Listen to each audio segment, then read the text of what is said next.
Eu tinha 17 anos quando vi minha mãe ser algemada pela primeira vez. Não era ela quem deveria estar ali, mas às vezes a justiça tem uma forma cruel de confundir os papéis. O que eu não sabia naquele momento é que aquela cena mudaria, não só a minha vida, mas me mostraria o que uma mãe é capaz de fazer quando tudo parece perdido. Meu nome não importa agora. O que importa é que durante 8 anos eu trabalhei como agente penitenciário no complexo de Ribeirão das Neves, em Minas Gerais. E se há uma coisa que aprendi naqueles corredores é que por trás de cada detenta existe uma história que ninguém quer ouvir. Mas hoje, depois de tanto tempo guardando esses segredos, preciso compartilhar com vocês 5 histórias que me marcaram para sempre. A primeira vez que ouvi o nome Conceição foi durante uma revista de rotina. Era março de 2015. Um dia como qualquer outro, até eu encontrar aquela carta escondida no colchão da cela 12. A letra era infantil, quase ilegível. Mamãe, quando você volta? A vovó disse que você foi viajar, mas eu sei que não é verdade. Conceição tinha 42 anos e estava cumprindo pena por tráfico de drogas. Mas o que descobri depois me fez questionar tudo que eu achava que sabia sobre justiça. Ela não traficava por ganância ou por escolha. Ela traficava porque era a única forma de conseguir o remédio para a filha diabética. Agente, o senhor tem filhos? Ela me perguntou naquela tarde, quando fui entregar a correspondência. Eu disse que sim, e ela sorriu de um jeito que carregava toda a dor do mundo. Então o senhor entende. Uma mãe faz qualquer coisa para salvar um filho. Qualquer coisa. A pequena Sofia, de apenas 8 anos, precisava de insulina todos os dias. O SUS não conseguia fornecer regularmente e Conceição ganhava R$300 limpando casas. Não dava. Simplesmente não dava. Foi quando um conhecido ofereceu R$1.000 para ela levar uma encomenda de um bairro para outro. Uma encomenda pequena, discreta. Uma encomenda que mudaria sua vida para sempre. Durante 2 anos, Conceição conseguiu manter o tratamento da filha em dia. Comprava a insulina, pagava as consultas particulares, até conseguiu colocar Sofia numa escola melhor. Mas o destino tem uma forma perversa de cobrar o preço das nossas escolhas desesperadas. Foi numa operação de rotina que a polícia a pegou. 20 gramas de cocaína no porta-malas do carro emprestado. 20 gramas que representavam mais 2 meses de medicamento para Sofia. O juiz não quis saber da história da menina diabética. A lei é clara. Tráfico é tráfico, independente do motivo. Agente, eu sei que o senhor acha que eu sou mais uma criminosa qualquer, ela me disse numa dessas conversas que aconteciam durante as rondas noturnas. Mas eu durmo toda noite pensando se minha filha tomou a insulina, se ela está bem, se ela ainda lembra do meu rosto. Conceição cumpriu 3 anos de prisão. 3 anos longe da filha que mais precisava dela. E sabe o que mais me doía? Durante todo esse tempo, Sofia ficou sob cuidados da avó materna, uma senhora de 70 anos que mal conseguia cuidar de si mesma. O Estado que condenou Conceição por tentar salvar a filha não ofereceu nenhum suporte para a criança enquanto a mãe esteve presa. Mas Conceição não desistiu, nem por um segundo. Dentro da prisão, ela aprendeu a fazer artesanato. Vendia pulseiras e colares para as outras detentas e mandava cada centavo para a avó comprar medicamento para Sofia. Uma mãe não para de ser mãe por estar atrás das grades, ela costumava dizer. No dia da soltura de Conceição, eu estava de plantão. Vi quando ela abraçou Sofia no portão da penitenciária. A menina tinha crescido, estava mais magra, mas estava viva. Estava ali, nos braços da mãe, que nunca desistiu dela. Naquele momento, eu entendi que às vezes a criminalidade não nasce da maldade, mas do desespero de uma mãe que não tem escolha. Se essa história te lembra algo, compartilhe comigo nos comentários, porque a história de Conceição é só o começo do que eu presenciei naqueles anos.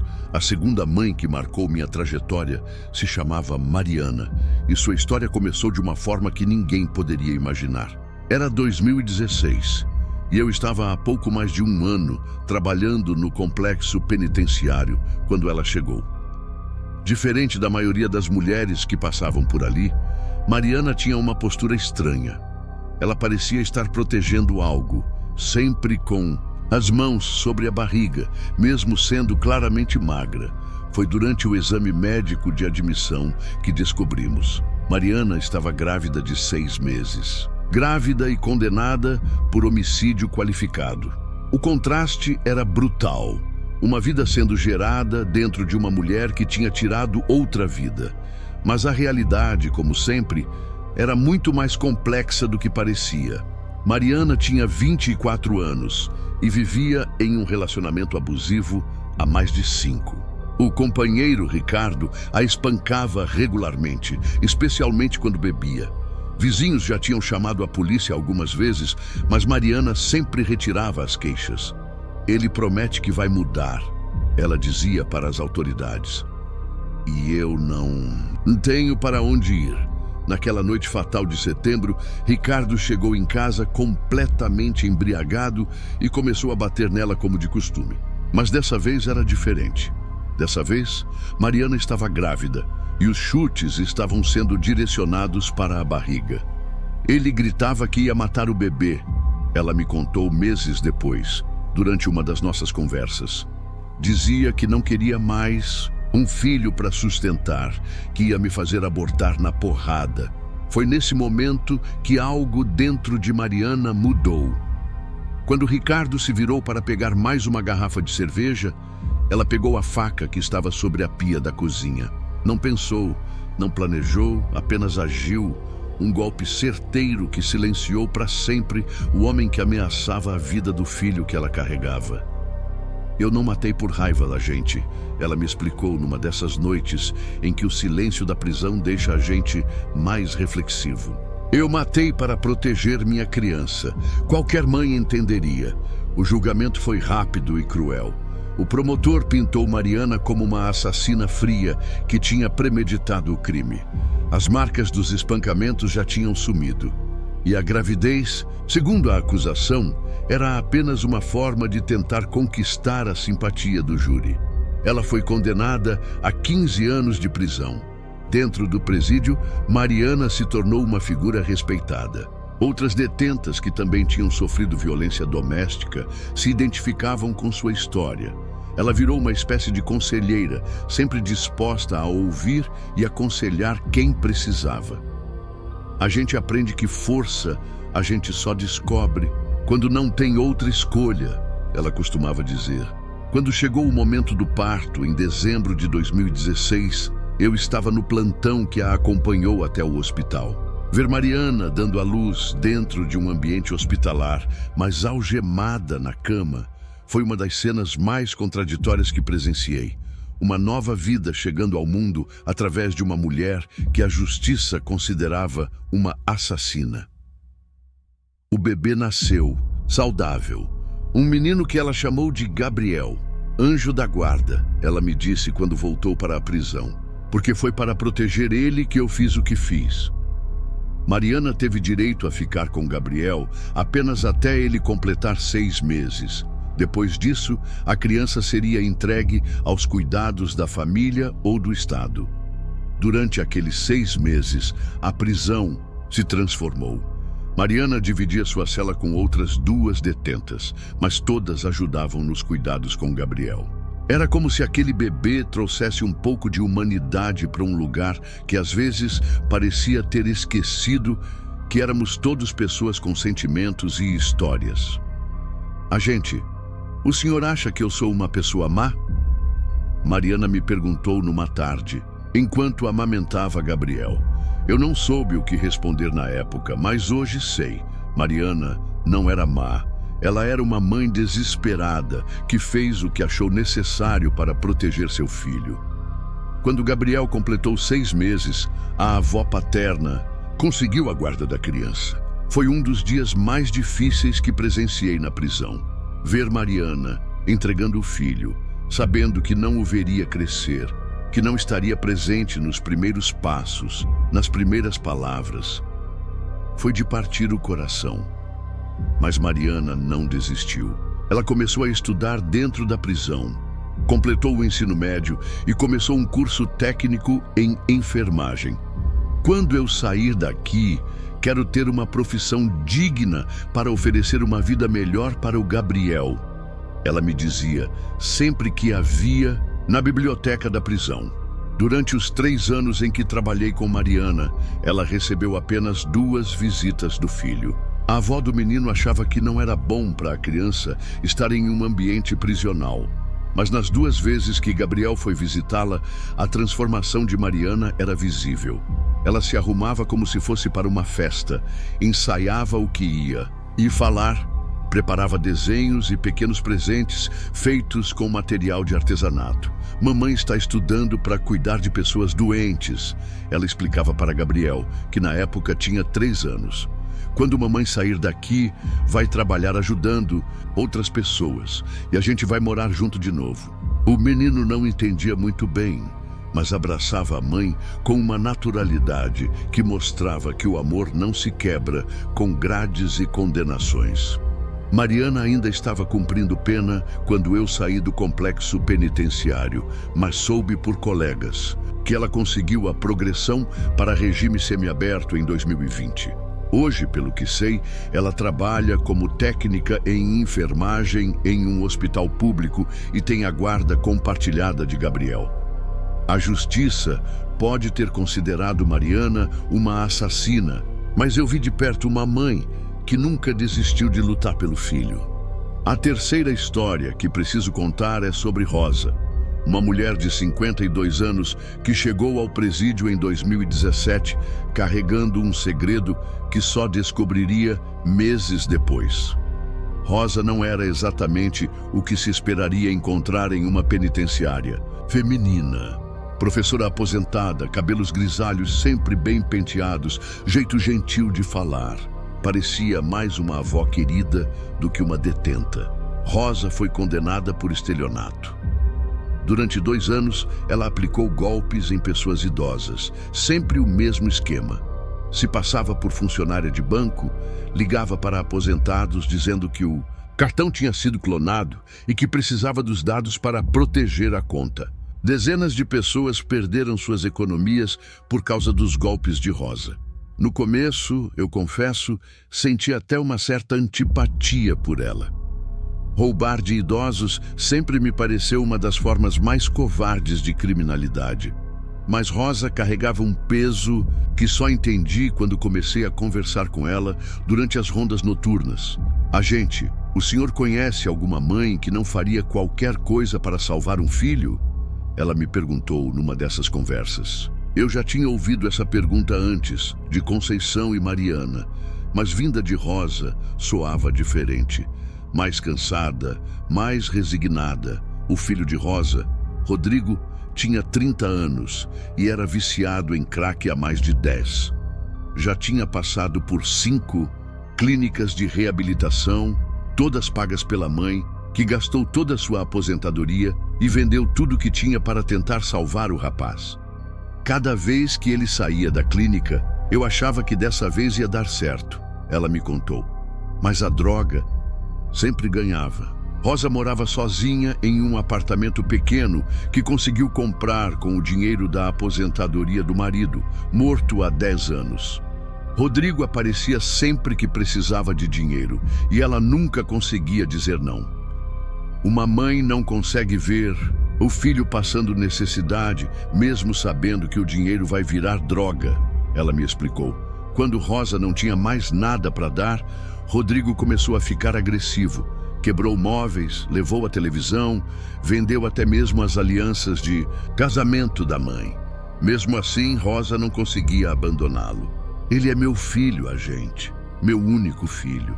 Se eu não cuidar dele, quem vai cuidar? Foi quando Rodrigo apareceu em casa falando que devia 50 mil reais para traficantes que ela decidiu aplicar os golpes. Eles disseram que iam matá-lo se ele não pagasse em 1 mês, Rosa me contou. Eu não tinha 50 mil reais, não tinha mais nada para vender, não tinha para quem pedir emprestado. O que uma mãe faz numa situação dessas? Rosa aprendeu os golpes com um conhecido, de Rodrigo. Era um esquema simples, mas eficiente. Durante 2 anos, ela conseguiu arrecadar quase R$80 mil. Pagou as dívidas do filho, financiou mais 2 internações e ainda sustentou os vícios dele durante todo esse período. Eu sabia que estava fazendo errado, ela me disse, numa conversa que marcou muito minha forma de ver as coisas. Toda noite antes de dormir, eu pedia perdão para as pessoas que eu tinha enganado. Mas pela manhã, quando via meu filho magro, sujo, desesperado, eu fazia tudo de novo. O que mais me impressionava em Rosa era sua lucidez sobre a situação. Ela não se vitimizava, não tentava justificar o que fez. Assumia a responsabilidade pelos crimes, mas ao mesmo tempo carregava a culpa de uma mãe que não conseguiu salvar o filho das drogas. Sabe o que é mais doloroso, agente? Ela me perguntou numa dessas madrugadas em que a prisão fica mais silenciosa. É saber que todo o dinheiro que eu roubei, todo o sofrimento que causei para aquelas pessoas idosas, não salvou meu filho. Ele continua nas drogas, continua se destruindo, e agora não tem nem minha presença para tentar ajudá-lo. Durante o tempo em que Rosa esteve presa, Rodrigo sumiu. Não visitou a mãe nem uma vez, não mandou uma carta sequer. Rosa recebia notícias dele através de conhecidos que às vezes encontravam com ele nas ruas do centro de Belo Horizonte. Está cada vez mais magro, mais destruído. Ela me contava sempre que chegavam essas informações. Rosa se tornou uma das detentas mais respeitadas do presídio. Ajudava outras presas com cartas e documentos, já que era uma das poucas com ensino superior completo.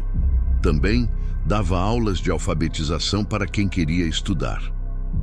Se eu não posso ajudar meu filho agora, pelo menos posso ajudar outras pessoas, ela dizia. O que mais me chamava a atenção em Rosa era sua capacidade de manter a esperança mesmo em meio a tanta dor. Quando eu sair daqui, vou procurar meu filho de novo, ela me disse poucos meses antes da sua soltura. Sei que ele provavelmente não vai querer me ver, sei que talvez seja tarde demais, mas uma mãe nunca desiste completamente. Rosa cumpriu 4 anos de prisão. No dia da sua soltura, em março de 2021, ela me procurou para se despedir. Obrigada por ter me ouvido durante todos esses anos, agente, ela disse. O senhor foi uma das poucas pessoas que não me julgou apenas pelo que eu fiz, mas tentou entender por que eu fiz. Meses depois da soltura de Rosa, recebi uma carta dela. Tinha conseguido um emprego como professora particular e estava morando em uma pensão simples. E tinha uma notícia que a deixou radiante. Tinha encontrado Rodrigo. Ele está internado em uma clínica pública, agente. Finalmente aceitou o tratamento. Disse que quer tentar uma última vez, por mim.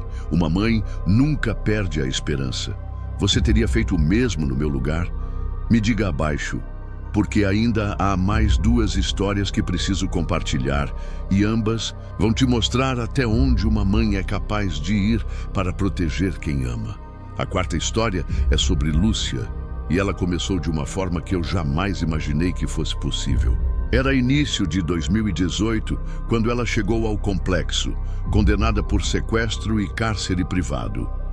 Lúcia tinha 45 anos, era enfermeira em um hospital público de Contagem e tinha uma filha de 17 anos chamada Amanda. O crime de Lúcia foi tão inusitado que virou notícia nos jornais locais. Ela havia sequestrado o próprio ex-marido e o mantido em cárcere por 3 dias em um sítio abandonado. O homem foi encontrado amarrado, mas sem ferimentos graves. Lúcia foi condenada a 8 anos de prisão, uma pena que parecia desproporcional, considerando que ela não havia machucado fisicamente a vítima. Mas a verdade por trás daquele sequestro só fui descobrir meses depois, quando Lúcia começou a confiar em mim durante as conversas noturnas. E essa verdade mudou completamente minha percepção sobre o que uma mãe é capaz de fazer quando não vê outra saída. Agente, "O senhor tem filhas?" Lúcia me perguntou numa dessas madrugadas em que o presídio fica mais introspectivo. Eu disse que tinha uma filha pequena, e ela a assentiu com um olhar que carregava uma dor profunda. "Então o senhor vai entender o que eu fiz. Uma filha é o que a gente tem de mais sagrado no mundo." Amanda era uma adolescente exemplar. Boa aluna, não se envolvia com drogas ou más companhias, sonhava em ser médica como a mãe sempre quis ser. Lúcia se separou do pai de Amanda quando a menina tinha 12 anos e desde então criou a filha sozinha, trabalhando em turnos duplos no hospital para dar uma boa educação para a garota. O problema começou quando Amanda fez 17 anos e decidiu que queria conhecer melhor o pai. Carlos, o ex-marido de Lúcia, tinha se mantido distante da filha durante todos esses anos, pagando uma pensão mínima e visitando apenas esporadicamente. Mas quando Amanda se aproximou dele, algo mudou. Ele começou a encher a cabeça da minha filha com promessas, Lúcia me contou. Dizia que ia pagar uma faculdade particular para ela, que ia dar uma vida melhor, que eu era uma mãe controladora, que não deixava Amanda ser livre. Carlos tinha um novo relacionamento e aparentemente uma situação financeira melhor do que quando era casado com Lúcia. Amanda começou a passar fins de semana na casa do pai. No início, Lúcia ficou feliz, achando que finalmente a filha teria a figura paterna que sempre faltou. Mas aos poucos, Amanda foi mudando. Ficou mais rebelde, começou a questionar tudo que a mãe dizia, passou a tratar Lúcia como se ela fosse uma inimiga. Minha filha virou uma pessoa que eu não conhecia. Lúcia me disse numa conversa que me marcou muito. Ela falava comigo com desprezo, como se eu fosse um obstáculo na vida dela. E tudo isso depois que começou a conviver com o pai. Foi quando Amanda completou 18 anos que Carlos fez a proposta que mudaria tudo. Queria que a filha fosse morar definitivamente com ele e a namorada, em outro estado. Ele disse que lá Amanda teria melhores oportunidades, que eu estava atrapalhando o futuro dela. Lúcia me explicou. O que Lúcia descobriu depois, através de uma conversa casual com uma vizinha de Carlos, é que ele não tinha nenhuma intenção de cuidar de Amanda. Na verdade, ele queria que a filha trabalhasse na empresa da namorada, uma espécie de esquema de marketing multinível que explorava jovens ingênuos. Amanda seria apenas mão de obra barata disfarçada de oportunidade de crescimento. Quando eu descobri isso, senti que meu mundo desabou, Lúcia me contou. Eu tinha trabalhado tantos anos, sacrificado tanto para dar um futuro digno para minha filha, e aquele homem ia destruir tudo em nome do próprio interesse. Lúcia tentou conversar com Amanda, mas a garota não quis ouvir. Estava completamente manipulada pelo pai e pela promessa de uma vida independente.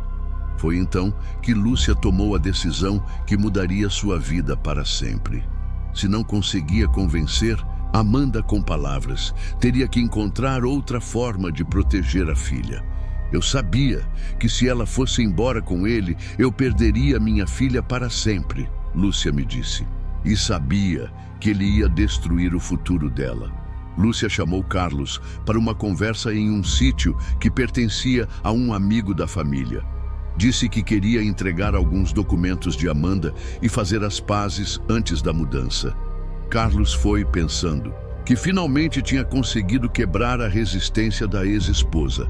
Foi lá que Lúcia o manteve por 3 dias, não com violência, mas com argumentos, com evidências do esquema em que ele queria envolver Amanda, com a determinação de uma mãe que não ia desistir da filha sem lutar até o fim.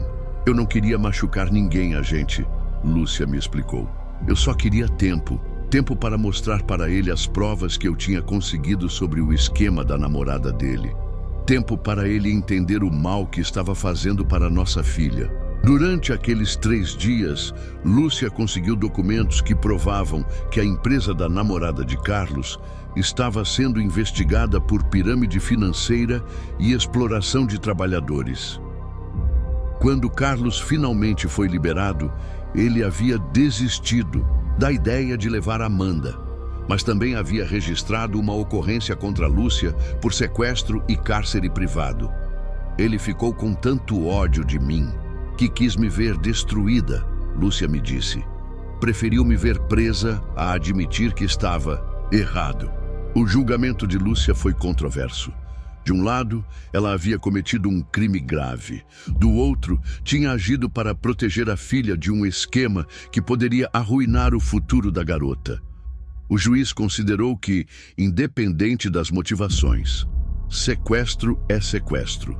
E Lúcia foi condenada. A parte mais dolorosa de tudo isso, Lúcia me contou numa das nossas últimas conversas, antes de sua transferência para regime semiaberto, é que minha filha nunca entendeu o que eu fiz. Ela acha que eu sou uma louca que sequestrou o pai dela por ciúme ou vingança. Não conseguiu enxergar que tudo foi para protegê-la. Amanda visitou a mãe apenas 2 vezes durante todo o período em que Lúcia esteve presa. Nas 2 ocasiões, as conversas foram tensas, com Amanda cobrando explicações que Lúcia não conseguia dar sem suar, como se estivesse tentando se justificar. Como você explica para uma filha que você cometeu um crime para salvá-la sem parecer que está culpando ela pelo que fez? Lúcia me perguntou, mas Lúcia nunca desistiu. Dentro da prisão, ela continuou estudando, fez cursos de especialização na área da saúde e manteve sua carteira profissional ativa através de um programa de reabilitação. Quando eu sair daqui, quero estar preparada para reconstruir minha relação com minha filha, ela dizia. O mais impressionante na história de Lúcia é que ela estava certa sobre Carlos. 6 meses depois da prisão dela, a empresa da namorada de Carlos foi fechada pela Receita Federal por sonegação e esquema de pirâmide. Várias pessoas perderam dinheiro e algumas chegaram a processar a empresa. Se Amanda tivesse ido trabalhar lá, provavelmente teria se envolvido em problemas legais sérios. Às vezes eu fico pensando se valeu a pena, Lúcia me disse, poucos dias antes de conseguir a progressão para regime aberto. Perdi a confiança da minha filha, perdi anos da minha vida, mas sei que salvei o futuro dela. Uma mãe às vezes precisa ser o vilão da história para proteger quem ama. Quando Lúcia saiu da prisão, em 2022, Amanda já estava na faculdade, cursando medicina como sempre sonhou. Elas ainda não tinham uma relação próxima, mas Amanda começou a entender aos poucos que talvez a mãe não fosse a louca que ela pensava. Ela me mandou uma mensagem no Dia das Mães. Lúcia me contou, numa ligação que recebemos dela meses depois da soltura. Só disse: "Obrigada por nunca ter desistido de mim. Foi a coisa mais bonita que já ouvi na minha vida." A 5ª e última história que preciso compartilhar é sobre Helena, e é também a mais difícil de contar. Helena chegou ao presídio em julho de 2018, condenada por homicídio doloso. Tinha 57 anos, era dona de casa e mãe de 3 filhos. O que a trouxe para a prisão foi ter matado o próprio genro. Helena sempre foi uma mulher simples, religiosa, que dedicou a vida inteira a cuidar da família. Casou aos 18 anos, teve 3 filhos e nunca trabalhou fora de casa. O marido era pedreiro e sustentava a família com dificuldade. Mas Helena sempre conseguiu dar muito amor e alguns confortos básicos para os filhos. A filha mais nova de Helena se chamava Júlia e era o xodó da família. Bonita, inteligente, sonhava em ser professora e era a primeira da família que tinha chances reais de entrar numa universidade. Aos 21 anos, Júlia se apaixonou por Marcos, um rapaz de 25 anos que parecia um bom partido. Trabalhava, tinha carro, tratava bem a namorada. No começo, eu gostava dele. Helena me contou numa das nossas primeiras conversas. Ele era educado comigo, respeitoso, parecia que ia cuidar bem da minha filha. Helena via em Marcos a possibilidade de Júlia ter um futuro melhor, mais estável do que ela mesma tinha tido, Júlia e Marcos namoraram por 2 anos antes de se casarem. Durante esse período, Helena não notou nada de estranho no comportamento do rapaz. Ele visitava a família regularmente, ajudava nas despesas quando podia. Parecia genuinamente apaixonado por Júlia. Se eu tivesse percebido alguma coisa, nunca teria deixado minha filha casar com ele, Helena me disse. O problema começou alguns meses depois do casamento. Júlia, que sempre foi muito próxima da mãe, começou a se afastar. Visitava a família com menos frequência e quando ia, parecia distante, nervosa. Helena achou que era normal, que fazia parte da adaptação de uma recém-casada. Mas uma mãe sente quando algo não está certo com um filho. Helena me explicou. Júlia estava diferente, mais magra, mais calada. Sempre que eu perguntava se estava tudo bem, ela dizia que sim, mas os olhos dela diziam outra coisa. Helena tentou conversar várias vezes com a filha, mas Júlia sempre desconversava ou mudava de assunto. Foi numa visita de Júlia à família que Helena notou algo que a deixou em estado de alerta. Uma marca roxa no braço da filha. Quando perguntou o que era aquilo, Júlia disse que tinha batido na porta do guarda-roupa. Era uma mentira tão mal contada que até uma criança perceberia, Helena me disse. Mas eu quis acreditar, porque a verdade era muito mais dolorosa para aceitar. As visitas de Júlia se tornaram ainda mais raras. Quando ela aparecia, sempre tinha alguma explicação para marcas ou machucados. Tinha caído da bicicleta, tinha se machucado no trabalho, tinha escorregado no banheiro. Helena começou a desconfiar, mas Júlia negava qualquer problema no casamento. Agente, o senhor sabe o que é mais doloroso para uma mãe? Helena me perguntou numa conversa que me marcou profundamente.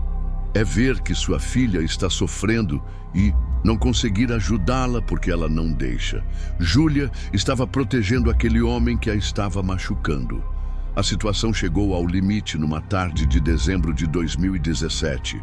Júlia apareceu na casa da mãe completamente desfigurada.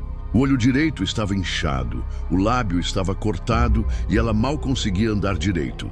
Dessa vez, ela não conseguiu inventar uma desculpa. Helena me contou.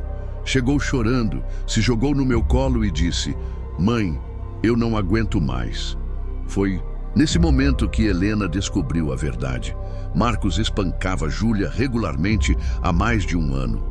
Começou com tapas e empurrões, evoluiu para socos e chutes. Júlia não contava nada para a família, porque tinha vergonha. Porque Marcos sempre pedia perdão e prometia que não ia acontecer mais, porque achava que ninguém ia acreditar nela. Ele dizia que se ela contasse para alguém, ia matá-la e depois matar toda a família. Helena me explicou. Minha filha estava vivendo um pesadelo e eu, que deveria protegê-la, não sabia de nada. Helena convenceu Júlia a fazer um boletim de ocorrência e a pedir uma medida protetiva contra Marcos. Foram juntas até a delegacia da mulher, onde Júlia relatou tudo o que tinha passado nos últimos meses. As fotos dos ferimentos foram anexadas ao processo e o delegado garantiu que Marcos seria notificado para manter distância. Eu achei que ia resolver tudo, Helena me disse. Pensei que a justiça ia proteger minha filha e que finalmente ela estaria livre daquele monstro.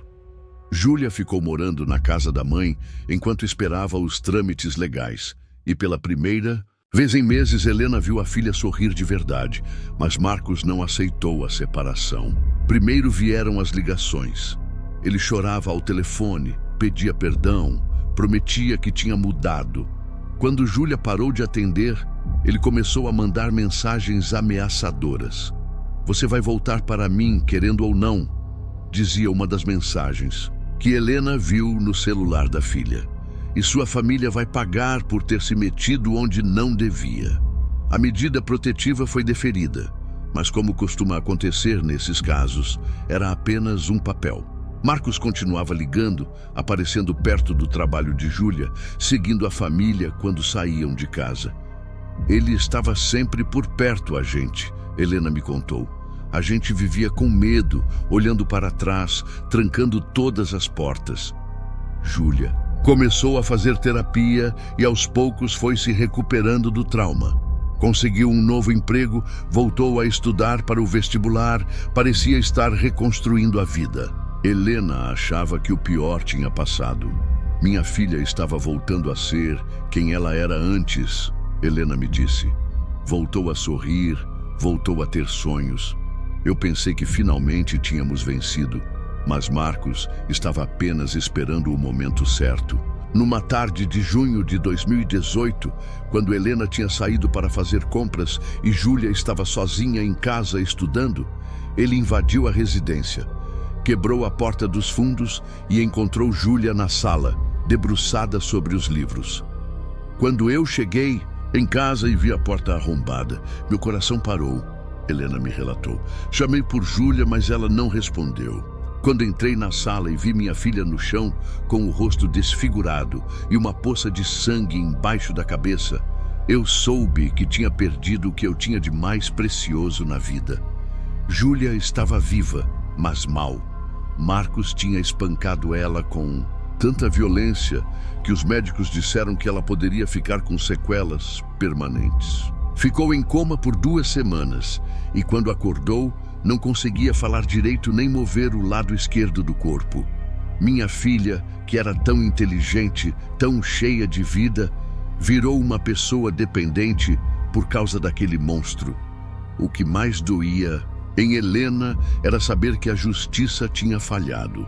A medida protetiva existia, Marcos tinha descumprido várias vezes, mas nada aconteceu com ele. Ele foi preso por algumas horas e solto no mesmo dia, Helena me disse com uma amargura que eu nunca vou esquecer. Disseram que não tinha flagrante, que precisavam de mais provas do que minha filha quase morta. Júlia passou 3 meses internada. Fez várias cirurgias, sessões de fisioterapia, acompanhamento neurológico. Helena praticamente morou no hospital durante esse período, cuidando da filha, vendo cada pequeno progresso como uma vitória. Ela voltou a falar, voltou a andar com ajuda, mas nunca mais foi a mesma pessoa. Quando Júlia teve alta, Helena a levou para casa e se dedicou integralmente aos cuidados da filha. Júlia precisava de ajuda para se vestir, para tomar banho, para comer. Os sonhos de fazer faculdade ficaram para trás. Ela me olhava às vezes e eu via tanta tristeza naqueles olhos, Helena me contou. Era como se ela estivesse pedindo desculpa por ter se tornado um fardo. Durante todo esse período, Marcos continuou livre. O processo por lesão corporal estava correndo na justiça, mas de forma lenta. Ele chegou a ser condenado, mas recorreu da sentença e continuou solto. O senhor consegue imaginar a revolta de ver o homem que destruiu sua filha andando livre por aí, como se nada tivesse acontecido? Foi numa tarde de outubro, 4 meses depois da alta de Júlia, que tudo mudou. Helena tinha ido até o mercado perto de casa quando viu Marcos na padaria. Ele estava comprando cerveja, rindo com os amigos, como se fosse uma pessoa normal. Quando vi aquele homem ali, feliz, livre, enquanto minha filha estava em casa, dependendo de mim para tudo, alguma coisa dentro de mim se quebrou. Helena voltou para casa, pegou a faca de cozinha que usava para cortar carne e voltou para o mercado. Marcos ainda estava lá, pagando as cervejas no caixa. Eu não pensei, não planejei nada. Só senti uma raiva tão grande que não consegui controlar. Helena esfaqueou Marcos nas costas, um golpe certeiro que atingiu o coração. Ele morreu na hora, ali mesmo, na frente de todo mundo. Helena não tentou fugir, não tentou se esconder. Ficou ali parada, segurando a faca, até a polícia chegar. Eu sabia que ia ser presa, ela me disse. Mas também sabia que, finalmente, minha filha estava segura. O julgamento de Helena foi um dos mais comentados da cidade. De um lado, ela havia cometido um homicídio em local público, na frente de várias testemunhas. Do outro, era uma mãe que tinha visto a filha ser quase morta por um homem que a justiça não conseguiu conter. O promotor disse que eu fiz justiça com as próprias mãos, Helena me contou. E ele estava certo. Eu fiz a justiça que o Estado não conseguiu fazer. Helena foi condenada a 12 anos de prisão por homicídio doloso. Durante todo o processo, ela nunca negou o crime, nunca tentou se vitimizar. Assumiu completamente a responsabilidade pelo que fez. Eu não me arrependo, agente. Ela me disse numa das nossas conversas mais profundas. Prefiro estar aqui, presa, sabendo que minha filha está segura, do que estar livre, sabendo que aquele homem ainda poderia machucá-la. Dentro da prisão, Helena se tornou uma figura respeitada e querida por todas. Cuidava das outras detentas como se fossem suas filhas, sempre disposta a ouvir, a aconselhar, a ajudar.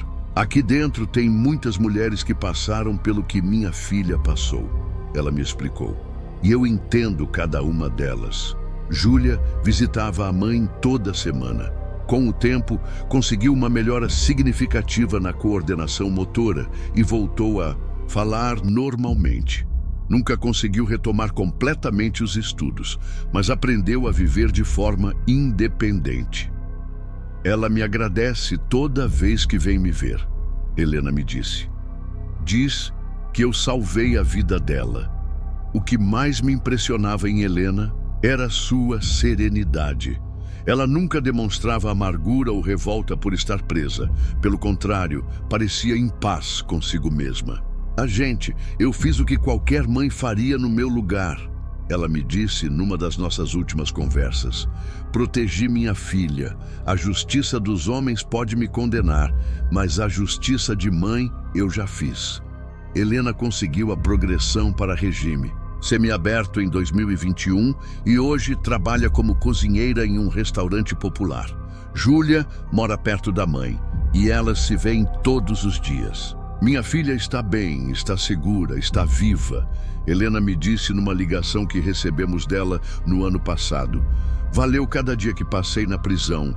Durante todos esses anos trabalhando no sistema penitenciário, aprendi que a criminalidade feminina tem faces que a sociedade prefere não enxergar.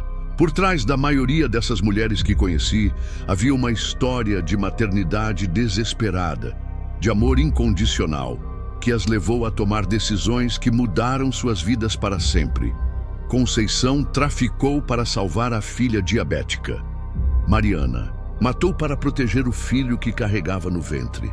Rosa roubou para pagar as dívidas do filho viciado. Lúcia sequestrou o ex-marido para impedir que ele destruísse o futuro da filha.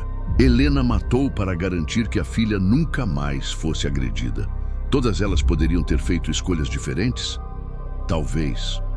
Todas elas sabiam que estavam cometendo crimes? Com certeza. Mas todas elas fizeram o que acharam necessário para proteger seus filhos, mesmo sabendo das consequências que enfrentariam. Agente, uma mãe não pensa nas consequências quando vê um filho em perigo. Conceição me disse numa das nossas últimas conversas. Ela simplesmente age. É mais forte que a razão, mais forte que o medo, mais forte que qualquer coisa. O sistema prisional brasileiro está cheio de mulheres como essas 5 que conheci. Mulheres que não são criminosas por natureza, mas que se tornaram criminosas por amor. Mães que escolheram carregar o peso da condenação social para livrar os filhos de um peso ainda maior. Não estou aqui defendendo a criminalidade ou dizendo que essas mulheres não deveriam ter sido punidas. O que estou dizendo é que por trás de cada crime existe uma história humana, uma motivação que vai além da simples maldade ou ganância. E no caso dessas 5 mães, a motivação era o amor mais puro e desesperado que existe, o amor materno. Durante os 8 anos que trabalhei no complexo penitenciário, vi muitas injustiças. Vi mulheres sendo condenadas por crimes que não cometeram. Vi mulheres sendo presas por serem pobres e não terem acesso a uma defesa adequada. Vi mulheres sendo esquecidas pelo sistema e pela própria família. Mas também vi exemplos de resistência, de amor, de esperança. Vi mães que nunca desistiram dos filhos, mesmo estando atrás das grades. Vi mulheres que se reinventaram dentro da prisão, que estudaram, que se qualificaram, que saíram de lá melhores do que entraram. Conceição hoje trabalha como doméstica e conseguiu regularizar o tratamento de Sofia pelo SUS. A menina está bem, frequenta a escola e sonha em ser médica como a mãe sempre quis ser. Ela me disse que quer ajudar crianças doentes. Conceição me contou numa ligação recente. Acho que tudo o que passamos serviu para mostrar para ela a importância de cuidar de quem precisa. Mariana conseguiu se formar em técnica de enfermagem e hoje trabalha no mesmo hospital onde nasceu Gabriel. O menino, que hoje tem 8 anos, passa metade da semana com ela e metade com a avó paterna. Ele me chama de heroína. Mariana me disse rindo. Diz que a mamãe é forte como os super-heróis dos filmes. Se ele soubesse que eu só fiz o que qualquer mãe faria... Rosa continua dando aulas particulares e mantém contato regular com Rodrigo, que está há 2 anos limpo das drogas. Foi preciso eu ser presa para ele entender o quanto eu o amava. Ela me disse, às vezes o amor precisa doer para ser compreendido. Lúcia conseguiu reconstruir a relação com Amanda, que hoje entende melhor as motivações da mãe. Ela me disse que se um dia tiver filhos, espera ter a mesma coragem que eu tive para protegê-los. Lúcia me contou emocionada. E Helena continua, sendo a mãe presente que sempre foi, agora sem o medo de que Júlia seja machucada novamente. Minha filha está fazendo um curso de informática, ela me disse orgulhosa. Lenta, mas está conseguindo reconstruir a vida dela, e eu estou aqui para ajudar. Essas 5 mulheres me ensinaram que o amor materno é uma força que não conhece limites, não respeita leis, não teme consequências. É um amor que pode levar uma mãe a cometer atos que ela jamais imaginaria ser capaz, mas que faria novamente se fosse preciso para proteger um filho. A sociedade pode julgá-las, a justiça pode condená-las, mas nada disso muda o fato de que elas fizeram o que acharam necessário para proteger quem amavam. E talvez seja isso que mais me impressione nessas histórias. A certeza absoluta que todas elas tinham de que haviam feito a coisa certa. A gente, se o senhor fosse pai e visse seu filho em perigo, não faria a mesma coisa? Helena me perguntou, numa das nossas últimas conversas. Na época, eu não soube responder. Hoje, depois de ter me tornado pai, sei que faria sim. Talvez não da mesma forma, mas faria qualquer coisa para proteger minha filha. Essas mulheres não são heroínas nem vilãs, são mães. Mães que fizeram escolhas difíceis em momentos extremos, que pagaram um preço alto por essas escolhas, mas que nunca se arrependeram de ter lutado pelos filhos. Mães que nos mostram que o amor incondicional existe, mesmo que às vezes ele nos leve por caminhos que nunca imaginamos percorrer. Durante todos esses anos, essas 5 histórias ficaram guardadas dentro de mim como um segredo pesado. Hoje, ao compartilhá-las com vocês, sinto que finalmente consegui dar voz a essas mulheres que a sociedade prefere esquecer. Mulheres que erraram, que pagaram por seus erros, mas que nunca deixaram de ser mães. O sistema prisional está cheio de histórias como essas. Histórias de amor, dor, sacrifício e redenção. Histórias que nos fazem questionar nossos conceitos de certo e errado, de justiça e injustiça, de crime e punição.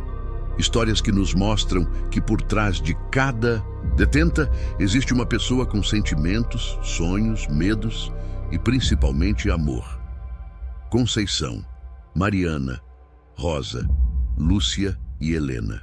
5 nomes que carrego comigo desde que deixei o complexo penitenciário. 5 mulheres que me ensinaram que uma mãe é capaz de qualquer coisa quando se trata de proteger um filho. 5 histórias que me fizeram entender que às vezes o amor precisa ser criminoso para ser verdadeiro. Quando saí do sistema penitenciário, em 2019, levei comigo muito mais do que experiência profissional.